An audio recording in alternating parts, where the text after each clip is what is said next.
राधे राधे जी। मैं पूनम जम्वाल। कैसे हैं आप सभी। मेरे ब्लॉग की शुरुआत होती है 8 अगस्त दिन शुक्रवार। जैसे कि आप सभी जानते हैं कि रक्षाबंधन 9 तारीख को यानी कि शनिवार को था। तो शनिवार को मैं नहीं रुक सकती थी क्योंकि मुझे बहुत ही ज़रूरी कुछ काम थे और घर में भी जो है मेरे ननद आए हुए थे और बेटी ने भी जो है अपने भाई को राखी बांधनी थी। तो इसी दौरान जो है हर चीज़ को सोचना पड़ता है, सिर्फ अपने लिए ही जो है, क्योंकि हमारा जीवन वैसे भी अपने लिए तो बिल्कुल नहीं बना, क्योंकि हमारी ज़िंदगी है ही दूसरों के लिए। तो हमें अपनी खुशियों का त्याग करके दूसरों की खुशियों का ज़्यादा ध्यान करना पड़ता है। तो मैं चाहती तो मैं शनिवार एतवार तक भी आ सकती थी, पर नहीं, इतनी समझ मेरे अंदर है कि मुझे हर चीज़ को जो है इक्वल करके चलना है। मुझे पता है कि मुझे कहाँ क्या करना है। मुझे सब ने बहुत ज़ोर लगाया कि मैं राखी बांध कर ही जाऊं, तो मुझे जो ठीक लगा मैंने वो किया, क्योंकि मुझे शुक्रवार को ही राखी बांधना अच्छा लगा। उसकी वजह से जो है मैं सब कुछ अपने तरीके से सही ढंग से कर पाई, क्योंकि अगर मैं नहीं आई होती तो कल हमारे घर में उतनी रौनक नहीं लग पाती जितनी लगी, और सभी को आस उम्मीद होती है अपनों की। तो इसी कारण से जो है मैंने वहाँ पे अपने भाई को 8 तारीख को राखी बांधना सही समझा और उनके साथ भी रक्षाबंधन मनाया। और अपने घर आके अपनी जो हमारे घर में सभी उम्मीद के साथ आते हैं, उनके साथ भी जो हमारे ननद थे, मेरी बेटी थी, हमारे बुआ थे, सब आए हुए थे।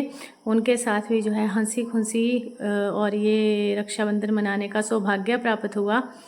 तो हर जगह सभी की नहीं सुननी पड़ती, कुछ जगह अपने मन की सुननी पड़ती है। और मुझे किसी चीज़ का कोई भी पछतावा नहीं है कि मैंने गलत किया या सही किया, क्योंकि मैं हमेशा अपने दिल की सुनती हूँ और मेरा दिल, मेरी आत्मा में मेरे परमात्मा है और वो मुझे जो भी रास्ता दिखाते हैं तो मैं उसी पर चलती हूँ, क्योंकि वो मुझे गलत राह नहीं दिखाते। इसी के चलते मेरी शुक्रवार को मैंने वहाँ से जो है विदाई ले ली और विदाई लेते मिले घर वालों से।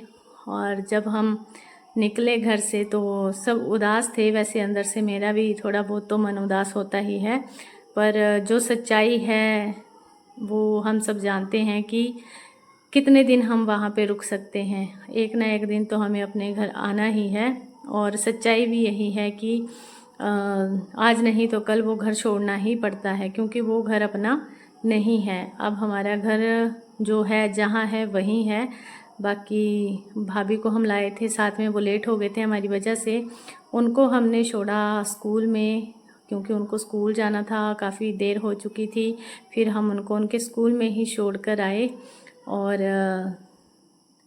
बस हम वहाँ से जब निकले बद्दी के लिए, बाया बरोटी वाला होकर हम आए थे। ये बरोटी वाला का गेट है।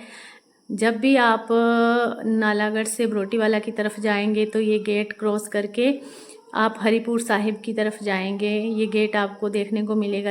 यहाँ से आप कालका जा रहे हो, बरोटी वाला जा रहे हो या अपर एरिया में जा रहे हो कहीं भी। तो फाइनली हम बद्दी बस स्टैंड में पहुँच चुके थे। ये नया बस स्टैंड है, क्योंकि जो दूसरा था वहाँ पे 4 लेन का काम चला हुआ है, पूरा टूट गया है। तो भाई साहब गाड़ी से नीचे उतरे, उन्होंने गाड़ी का पता किया, क्योंकि हमें डाउट हो रहा था कहीं बस निकल ना गई हो। तो मैंने भैया को बोला, तो उन्होंने पता किया, अभी बस आने ही वाली थी। तो बस हम भी फिर अपना सामान लेकर गाड़ी से बाहर आए और देखा कि बसें तो बहुत आ रही थी पर अपने वाली नहीं आ रही थी। तो टाइम भी ओवर हो रहा था, शायद किसी वजह से लेट हो रही थी आज बस ना।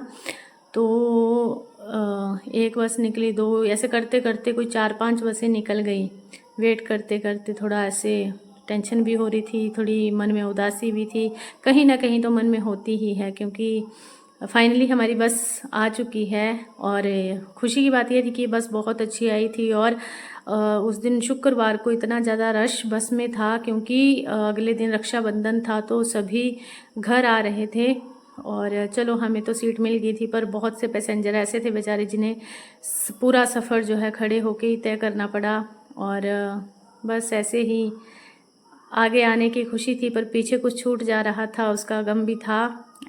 तो यही मेरे ब्लॉग की समाप्ति होती है, क्योंकि इतना ही सफ़र जो है हमारा तय हुआ। राधे।